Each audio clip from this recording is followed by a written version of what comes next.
Welcome to the Shir and Likutei Sichos Chelek Yud Zayin Vayikrah Aleph. This fascinating Sikha is an exploration in the tension and balancing act between Hakaras Mailas Atzmai, recognizing one's own self-worth, and Anivos, the importance of being a humble person. Sichos in English put out a work called A Knowing Heart, where they collect Sichos that the Rebbe advances our emotional frontier, and this Sikha appears there as well, because of the nature of this exploration of how do we view ourselves and how do we view others, how do we view ourselves in the context of others, and so on. The Sikha is based on a story that the Frierdiker Rebbe told at a Pesach Farbrengen. And that was about how the Alter Rebbe, who assumed the responsibility for the education of the Tzemach Tzedek, brought the Tzemach Tzedek to Cheder. And when he does that, he asks the Melamed to learn the first pasuk of Vayikrah with his grandchild, with the Tzemach Tzedek. And upon learning this pasuk, the Tzemach Tzedek asks the Alter Rebbe, why is the Aleph of Vayikrah small? The Alter Rebbe entered a state of dveikus for a long time, and he replied the following. Adam, the first person, was Yitzir Kap of HaKadosh Baruch Hu, was formed by the hands of the Eibishter. The Eibishter himself testified how Adam's wisdom was greater than that of the Malachim. But Adam knew his greatness and was overcome by his awareness of this, and therefore he made the mistake and committed the Chet Tzadas. Moshe Rabbeinu also knew his greatness, but not only was Moshe not overcome by his awareness of this, instead it made him humble and broken-hearted. He thought to himself, were another person who was not Amram's son, or the seventh generation from Avram, to have been given such a lofty neshama and such schus avos, such ancestral merit, that person would surely have been better than he. Hashem says in the Torah, Va'ish Moshe anav miyod mikol adam ashal pnei adama. Moshe was more humble than anybody on the face of the earth. No matter how low a person's stature, and no matter how simple he was, Moshe would measure himself against him, thinking that if this person possessed the positive spiritual qualities that Moshe was given, and had not earned through his work and his ancestral merit, this person would certainly be better than he. There are three types of letters that the Eibishter gave us at Matan Torah, at Har Sinai. Large letters, average-sized letters, and miniature letters. The Torah is written in the average-sized letters, the Beinoni, because the idea is that kavanah is that a person should be a Beinoni.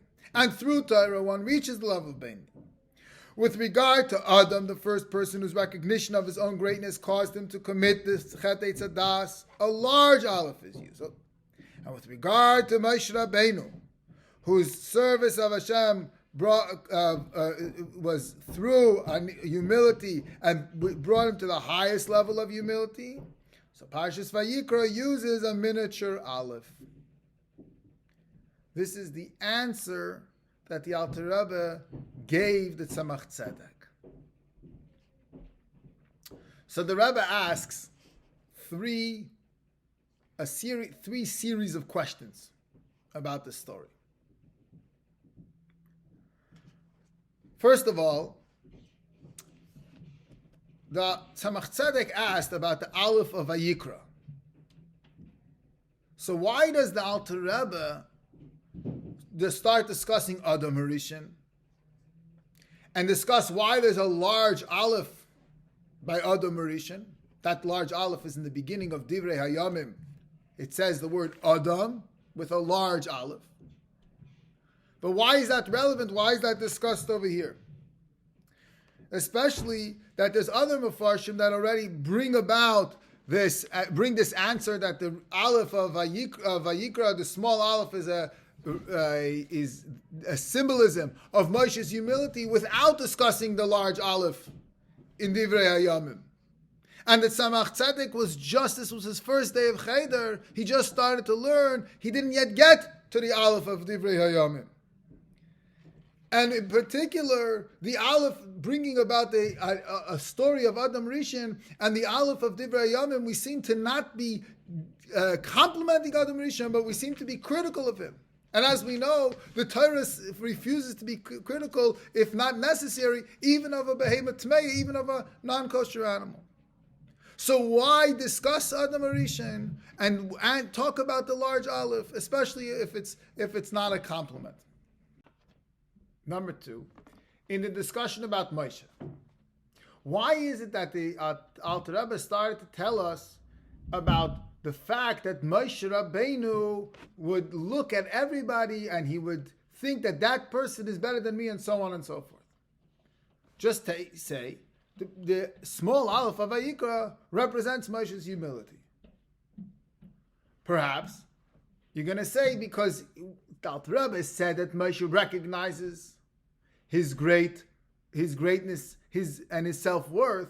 So if that's the case, how can he be humble? So Alter Rebbe is here, he's telling us how Moshe Rabbeinu was humble. But if that's the case, why does Alter Rebbe mention Moshe recognizing his self-worth, his self-value? And then he needs to explain how is it that he was humble.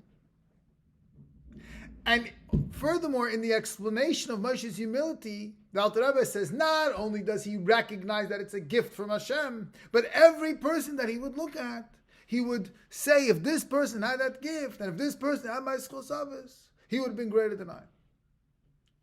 Why not just say that Moshe Rabbeinu recognized that his greatness is a gift from Hashem? So why this whole long explanation about the humility of Moshe Rabbeinu? And thirdly, about the big Aleph itself. Here, the big Aleph seems to be like a criticism of Adam Rishon. But simply stated, a large Aleph, a large letter, is telling us something great. And Alter Rebbe himself in Likutei Torah says that the big Aleph of Adam in Divrei Hayamim is symbolic and represents the Adam as he was prior to the Cheder Tzedek, who is even greater than Moshe Rabbeinu. Alter Rebbe says there that prior to the Cheder Tzedek, he was able to be mekabel from the level of Keser. And Moshe Rabbeinu, when he came into the when he came to the Oil Mayed, he couldn't penetrate. He couldn't go there where the cloud was covering over. In other words, Adam Rishon had a advantage over Moshe Rabbeinu, the Adam Rishon, the way he was prior to the sin. So is the Aleph a criticism, or is the Aleph represent Adam Rishon the way he was before the sin?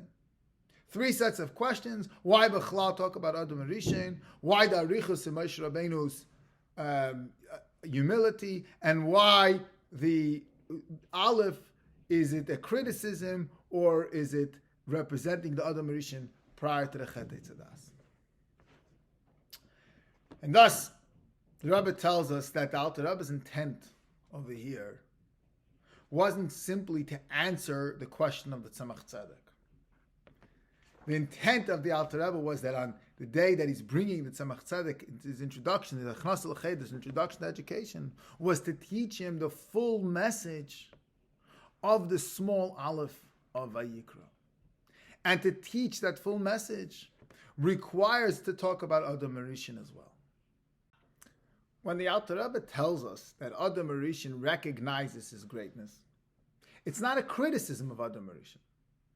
On the contrary, a person is supposed to know their self-worth. It's part of one's Avodas Hashem. As a matter of fact, as we're told, that just as one has to recognize his shortcomings, one has to be aware of his advantages, of his milas. So now that we've said that a person has to know their advantages, they have to know their milas, they have to be aware of their self-worth, now we need to temper that with a sense of shiflus, with a sense of humility, of recognizing one's lowliness, and to ensure that we're not overtaken, that our knowing who we are doesn't get to our heads, like they say. And we do that by recognizing that our advantages are not things that we earned, but they're gifts that are given to us from above. And because we recognize our greatness, we have to be even more aware and more in tune with the need and the outlook of humility. And like Moshe Rabbeinu, who is anav mi'od mikol adam al shel pnei adama. So it's not a stira. Does the Aleph represent Adam's greatness, or does it represent his self-awareness? His self-awareness is not the problem. On the contrary, the tzaddik is self-aware. He is great and he's self-aware. The problem is that even if you're Adam Arishan and you're serving Hashem with appropriate self-awareness, you have to be very careful. Because if you don't temper it and you don't balance it with the appropriate level of anivus and the appropriate dose of humility, it can bring to some very tragic results. Like the Cheder Tzedek, the source of all sin. Now the Rebbe makes it personal to each and every one of us. Adam Arishan is Yitzir Kap of Shel HaKadosh Baruch Hu. He is the handiwork of Hashem's hands. Maise Yedei HaKadosh Baruch Hu Nitzchim. Whatever Hashem does is eternal. So, even after the Chet Eitzadas, which in that original state prior to the Chet, the Tov and the Ra were completely separate from each other. Adam is just the Yitzir Kap of just the handiwork of Hashem on the highest level. So some of that remains even after the Chet Eitzadas. Some of that doesn't go away. And we actually see that in the way that the Alter Rebbe discusses the Aleph of Adam, the large Aleph. The Alter Rebbe tells us that Adam Arishan, who through this Chet Eitzadas and through Hakaras Malas Atzmei, recognizing he was committed to Chet Eitzadas, the Torah has a big Aleph about him. In other words, the big Aleph remains even after the Chet Eitzadas.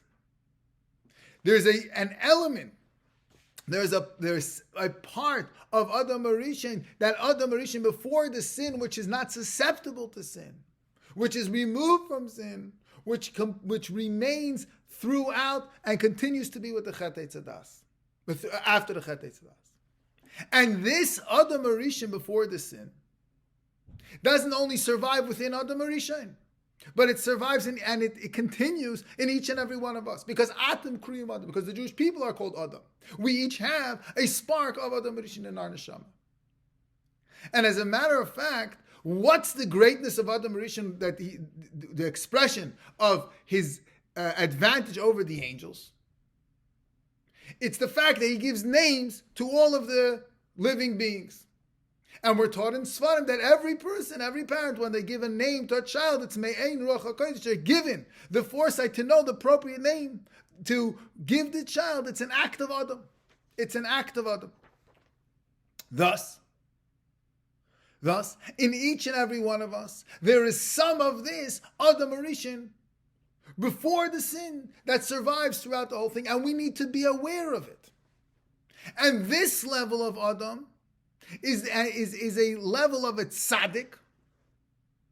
So each and every one of us have within ourselves the tzaddik, and even in our darkest moments, and even in our points where we seem most distant, when we do return, we're not like a rochek shenasakar, of somebody who came from afar and became close, but we're always been close. And because we have this level of tzaddik, we have the ability to recognize our inherent value, to recognize our inherent ma'ila, that tzaddik within ourselves, And not only do we have the ability, but part of our service of Hashem is this Vayikrah liba b'darkei havaya, to actually behave in a way of a uplifted heart, in a way of complete self-confidence, because we have the tzaddik within ourselves.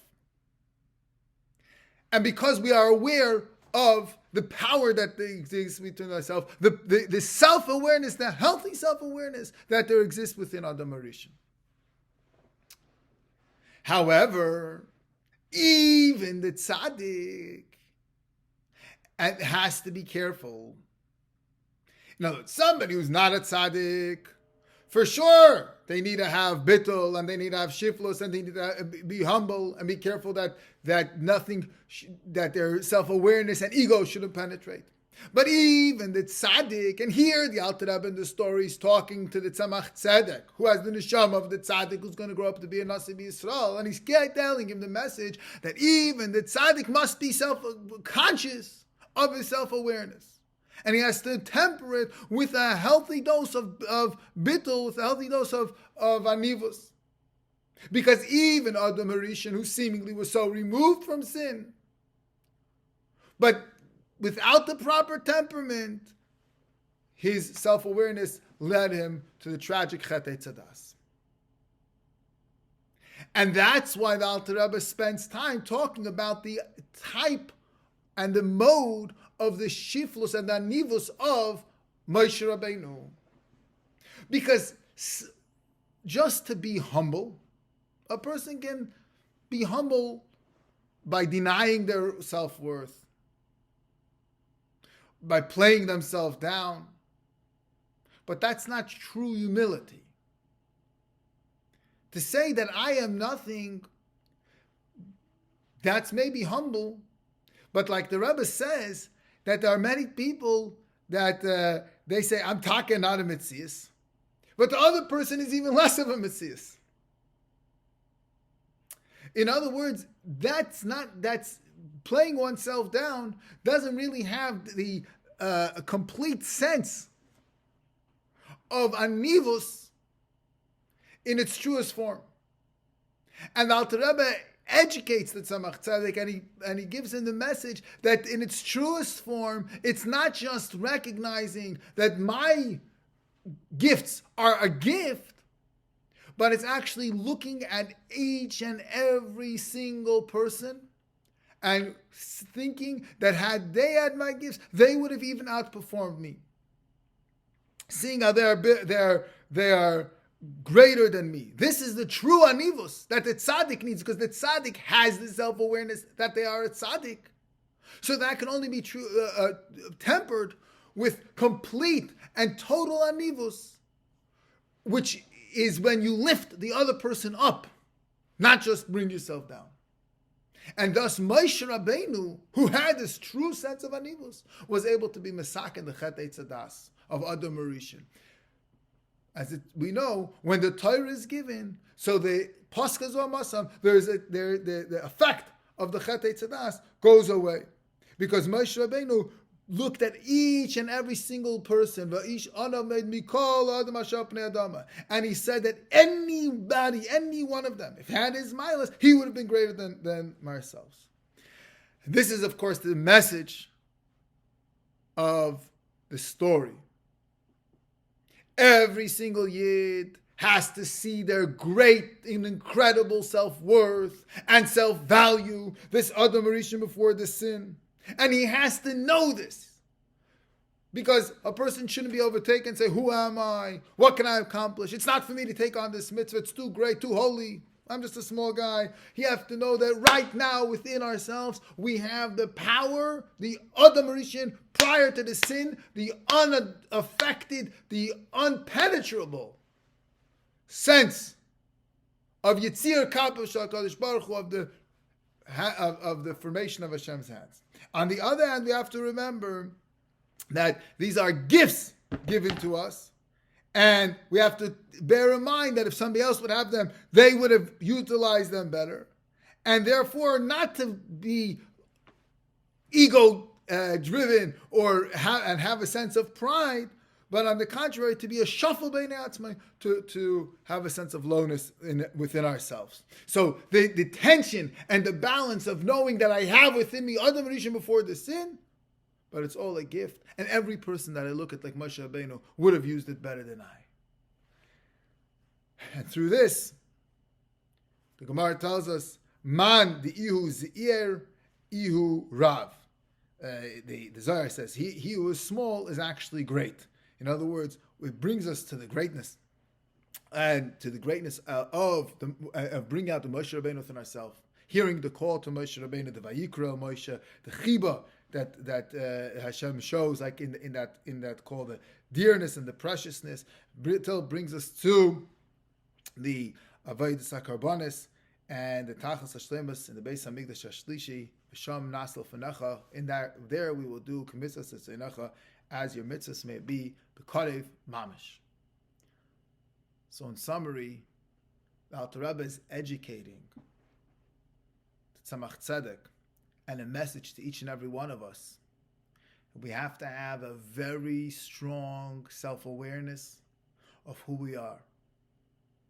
And who are we, says the Rebbe? We have a spark within ourselves of Adam Rishon before the sin. But we have to temper that with a strong sense of shiflus and anivus, and of recognizing that these are all gifts, and that had any other person had our gifts, they would have outperformed us.